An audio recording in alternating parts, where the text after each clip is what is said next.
our pro-life in the open ocean, even how they're helping out researchers and the United States Navy.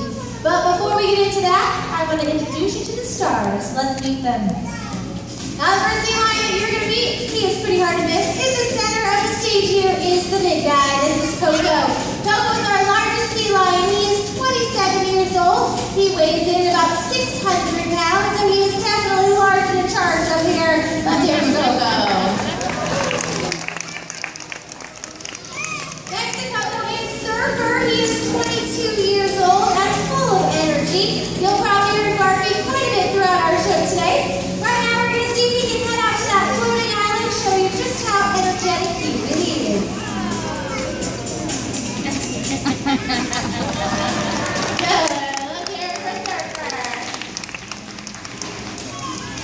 We're going to meet some of our youngest and smallest sea lions. First up, all the way to your far right, this is our young 5-year-old female. Her name is Sakari. Sakari is going to be removing the panda today. Keep your eyes out there in the center of the pool.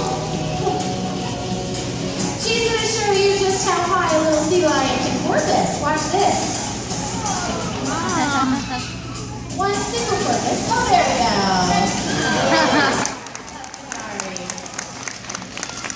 We've got our 7-year-old Boomerang who's working with Kate today. Boomerang's about 300 pounds. And let's see what they're going to share. How about a sea lion spin? And then I'll move all the way over to your far left-hand side. Working with Tony today is our other female. This is Callie. Callie is also 5 years old. I do believe they can share something with you.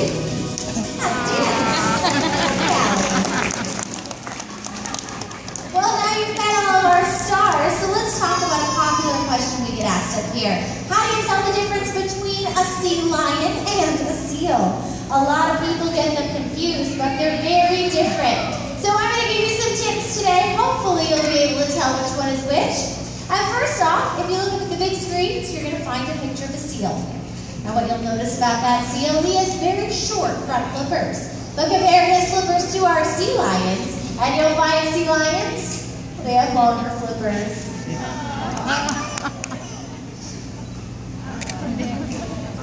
An interesting fact about a sea lion's flipper is looking at an X-ray, they have a similar bone structure to the human hand because they have 5 finger-like digits, while you and I, we have 5 fingers.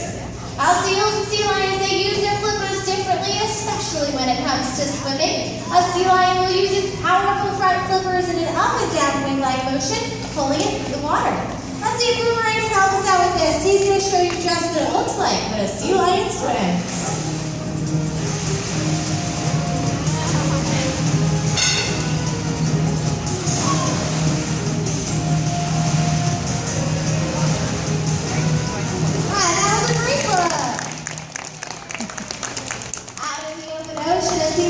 Boomerang can reach a top swimming speed of up to 25 miles an hour just using those front flippers.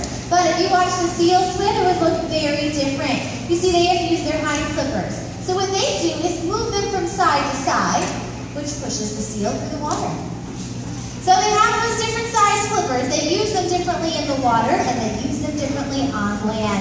Looking at our sea lions, you'll notice they sit upright. They support most of their body weight on their big front flippers. But what you may not know is they have a rotating hip bone.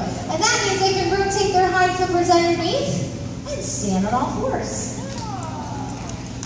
It's important that they do this because they're found off the rocky coasts of California, Washington, Oregon, even the Galapagos Islands. Now, because these shores are rocky, it's very important that sea lions have the ability to climb. There's one, and let's have 2.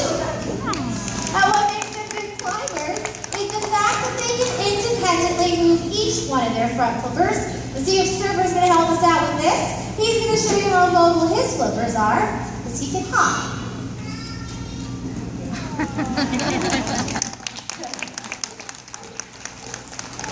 If we got a seal up here, there's no way it would move like any of our sea lions. Again, short front flippers, they also lack that rotating hip bone. So the only thing a seal does on land, well, he just sort of flops along on his belly.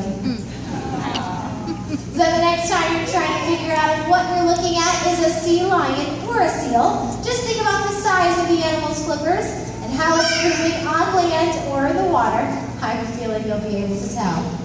Now we're going to talk about how perfectly adapted they are for their environment. Sea lions are excellent hunters. And one reason is because of their extremely flexible neck. It's so flexible they can touch their nose to their spines. Good. Now that flexible neck will come in handy because they'll swim through schools of thousands of fish. They stretch out their long neck and can catch one from any angle around their body. Once they have a fish, they have to hold on to it. They have a powerful tooth and jaw structure that's similar to a bear's. It's a big mouth filled with big sharp teeth. I do believe all our sea lions can show you their ferocious teeth. Blow some bubbles for you, very nice. Up on the big screens, we can show you a close-up look at a sea lion's mouth. You can see just how many teeth they have, but even though they have them, they don't use them for chewing. See, a sea lion swallows its fish down whole in one big gulp. And with that, we're going to have a little fun right now, because our sea lions have all been trained to hold a fish until the trainers clap. But once we clap, that fish disappears rather quickly. So we're going to see who wants to help us out with this first round. I'm definitely going to give one to Coco and Surfer. Surfer has a hard time hanging on to his fish, as you can see. Coco has a fish. Sally's hanging on. Boomerang ate his fish. All right, three sea lions as soon as Tony and I clap. Good. Not bad at all. You can see our sea lions were able to hang on to those fish, but we're going to see if we can fool them. Because we're going to take it a step further. I'm going to get all of you involved. This time, when we give our sea lions a fish, I want you to clap your hands together on the count of 3. We're going to fake a clap here on stage, and we're going to see if the sea lions eat their fish for you or wait for us. Now, they are supposed to wait for their trainer, so we'll see how they do. So far today, someone has eaten their fish. Every show, Boomerang is going to be the one for this show. All right. Surfer still barely holding on over there. Coco's ready to go. Sakari has a fish. 3 sea lions. Warm up your hands. 1, 2, 3. Look at that. They are still holding on strong. Let's see if they can wait. Let's see you cheaters out there. Good. By now, I'm sure you all realize just how intelligent sea lions are. In fact, recent studies have shown they're one of the most intelligent of all marine mammals because they have the ability to use logic and recognition.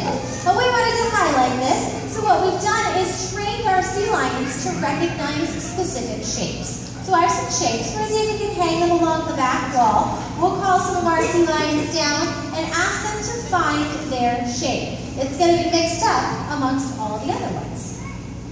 All right, I have a total of 6 shapes up here. We're going to start off with the big guy. Let's see if Coco can find us a triangle. There it is. Nice job, Coco. How about Sakari? She has to find us the fish. There it is. Surfer's shape is the star. He gets very excited when he finds it. Watch. Good. And how about Boomerang? Boomerang needs to find the moon.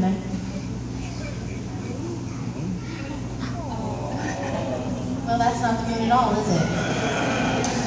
Boomerang is actually in the process of learning a second shape, which is that star. So he's still getting a little bit confused sometimes.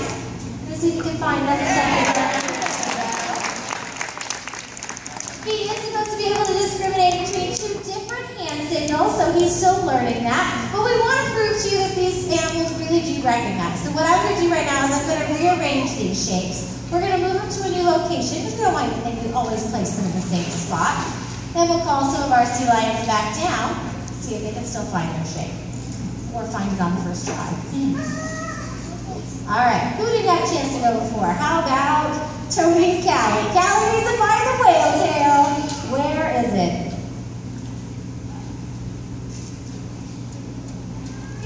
There it is.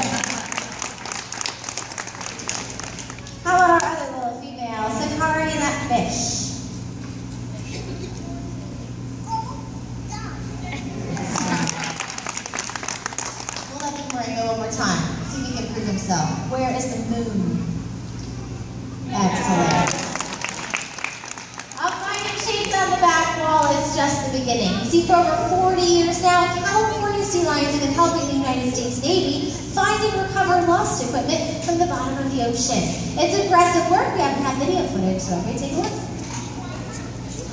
Here we are returning out San Diego Bay, California with the United States Navy. And in just a minute, that trainer will hand the sea lion a tool designed with a hook and a rope attached. He's going to take it and dive several hundred feet searching. He locates that equipment. You'll see he attaches the hook and will even pull it back and forth, making sure it's secure. Then the Navy staff will simply pull that equipment up by the rope. Now, it's not just because of their intelligence that they do work with the Navy, it's also because of their agility. And that means that they move well on land and in the water. So right now, we're going to have some fun. We're going to highlight the agility of our sea lions for all of you. Sit back, relax, and enjoy.